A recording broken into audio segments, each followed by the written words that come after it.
We do want to begin this noon in New Haven, and that's where people have been saying goodbye to Officer Joshua Castellano this morning. The New Haven police officer was tragically killed in a car crash 1 week ago in Las Vegas. His friend and fellow officer was the driver in that deadly crash. Channel 3 Eyewitness News reporter Christian Colon is joining us now from the Elm City with the very latest on this somber day. Christian? Hi there, Carrie. Somber indeed. It was rainy and somber this morning here in New Haven. Dozens of law enforcement officials gathered to honor and celebrate the life of Officer Joshua Castellano. The morning started off right behind us at the Church of St. Mary for a mass, and after the mass was done, everybody walked on over to the Grove Street Cemetery, which was just a couple feet away.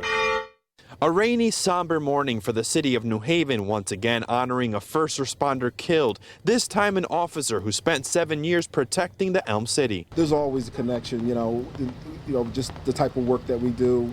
We're all out here trying to do the same thing, we're trying to, protect our communities and, just try to do the best job we can do. The funeral services started at the Church of St. Mary. Officers from Hartford, Branford, East Haven, and Norwalk, among others, came together to demonstrate the law enforcement bond. With an honor guard, Castellano was taken into the church for a mass. Officer ZAREBSKI was one of the first responders leading the motorcade. It's like a show of respect, whether we're different towns, state, local, federal, it's still, we're still blue, right?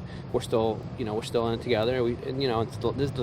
Truthfully, it's my least favorite thing to do in my job is to do funerals for other cops or retirees, but it's just that last final piece of respect to give them. Officer Joshua Castellano was killed during a crash last week. Castellano, 3 other New Haven officers, and 2 San Antonio females were inside a Rolls Royce when they crashed and rolled over, hit utility poles and a fire hydrant. Everyone made it out with minor injuries except Officer Castellano, who at 35, this Branford native, was killed.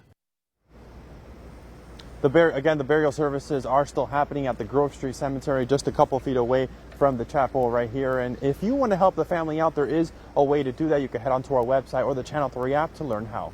For now, we're live in New Haven. Christian Colon, Channel 3 Eyewitness News.